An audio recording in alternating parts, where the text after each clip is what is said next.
শুভ সকাল বন্ধুরা, তোমরা কেমন আছো? আশা করছি তোমরা যে যেখানে আছো সকলে খুব ভালো আছো আর সুস্থ আছো। আজ নতুন আরও একটি ভিডিওতে তোমাদের সকলকে জানাই অনেক অনেক ভালোবাসা। আজকে হলো শুক্রবার আর ওই ঘড়ি কাটাতে এখন কিন্তু সময় হয়েছে ওই সকাল 7টা মতো।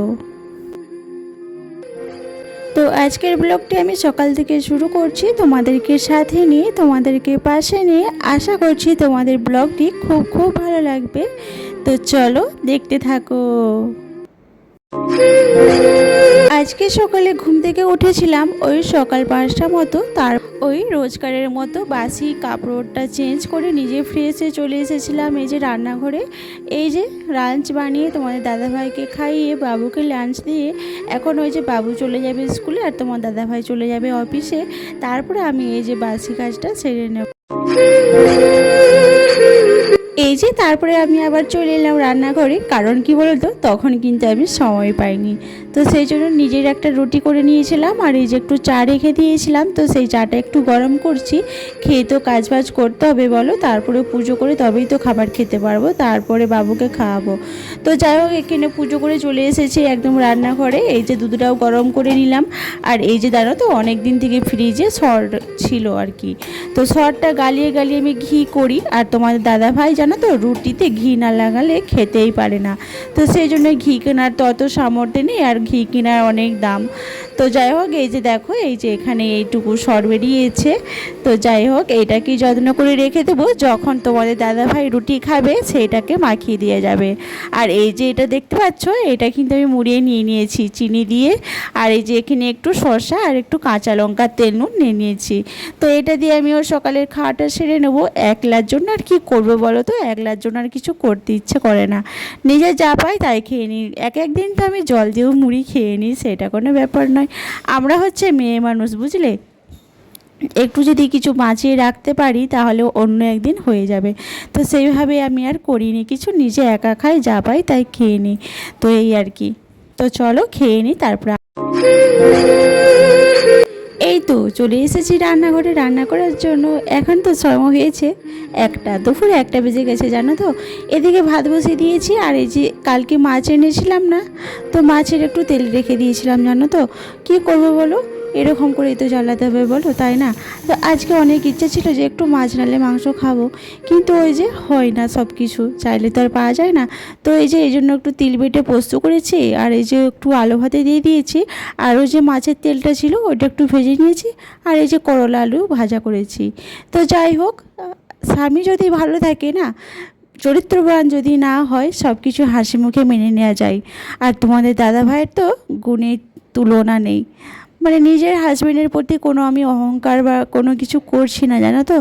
মানে খুবই ভালো জানো তো, সব কিছু মেনে নিয়ে যায় হাসি মুখে, যদি স্বামী চরিত্রবান না হয় বা সৎ যদি হয়। তো তাই যাই হোক, যদি আলু ভাতে ডাল ভাত খেয়েও যদি শান্তিতে থাকি, তাহলে সেটাই অনেকটাই বড় আমার কাছে, তাই না? প্রত্যেকটা মেয়ের কাছে এটাই মনে হয়। আর যদি খাসি মাংস খেয়ে বা মাছ মাংস খেয়েও যদি ঘরে অশান্তি কিলে কিচকিচ লেগে থাকে, তো সেটা মনে হয় আমার ভালো লাগে না। যাই না বন্ধুরা, তোমরা কি বলো?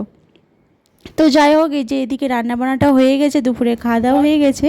এই যে চলে এসেছি তারপরের দিনে সকালবেলা। তার আগে আমি আর কোনো ভিডিও করতে কিন্তু পারিনি, শরীরটা এখন অতটা ভালো নেই, তোমাদেরকে তো আগেই বলেছিলাম। যাই হোক, এই যে চলে এসেছি স্নান করে একদম পুজো দেওয়ার জন্য ভগবানের। আর সকাল হলেই কী মনে হয় বলো তো, ভগবানের কখন পুজো দেব, আমার মনে হয় গোপালের চান করার সময় হয়ে গেছে, দেরি হয়ে যাচ্ছে। তো এইটাই মনে হয় জানো তো। তো চলো যাই হোক, আমাদের ছাদে দেখেছো এই যে লাউ শাকটা কিন্তু অনেকটাই বেশ বড় হয়ে গেছে। কবে যে বড় হবে আমি তো জানি না, কবে যে একটু লাউ শাকের ঝোল খেতে পারবো। আর আমাদের জানো তো ভীষণ লাউ শাকের ঝোল খেতে আমরা ভীষণ ভালোবাসি। তো যাই হোক, এই যে গাছে ফুল তুলে দিচ্ছি, তো ফুল তুলসী পাতা তোলা হয়ে গেছে। আর এই যে আমাদের গোপালকে কিন্তু স্নান করিয়ে দিচ্ছি।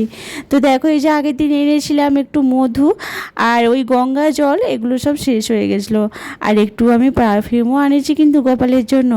তো যাই হোক, ওই যে একটু চন্দনও মাখিয়ে দিলাম, এই যে গঙ্গা জল, মধু, তুলসী পাতা এগুলো দিয়ে চান করিয়ে থাকি আমি। যতটা পারি সেবা করি ভগবানের, তো অনেকটাই তো ইচ্ছা আছে। তো তোমরা যদি পাশে থাকো তো আমি জানি আমি নিশ্চয়ই সফল হতে পারবো নিজেকে, তাই না বন্ধুরা? তোমরা কি বলো? তোমরা অবশ্যই আমাকে একটু ভালোবাসা দিও, তাহলে আমার খুবই ভালো লাগবে। আর তোমরা কে কোথা থেকে দেখছো অবশ্যই কিন্তু একটা কমেন্ট করে দিও ছোট্ট ছোট্ট করে, তাতে করে আমার খুবই ভালো লাগবে। তোমরা একটু ভালোবাসা দিও, তাহলে আমি কিন্তু আমার এই সংসারটার জন্য আমি একটু ভালোভাবে চালাতে পারবো, দুটো বাচ্চাদেরকে ভালোভাবে খাওয়াতে পারবো, ওরা যখন যেটা চাইবে আমি কিন্তু দিতে পারবো। প্লিজ প্লিজ প্লিজ তোমরা একটু আমার পাশে থেকো, এটাই তোমাদের বলবো। আর কিছু চাই না গো তোমাদের কাছ থেকে, একটু ভালোবাসা দিও। একটু ভালোবাসা দিলেই আমি অনেকটাই খুশি হয়ে যাই, জানো তো।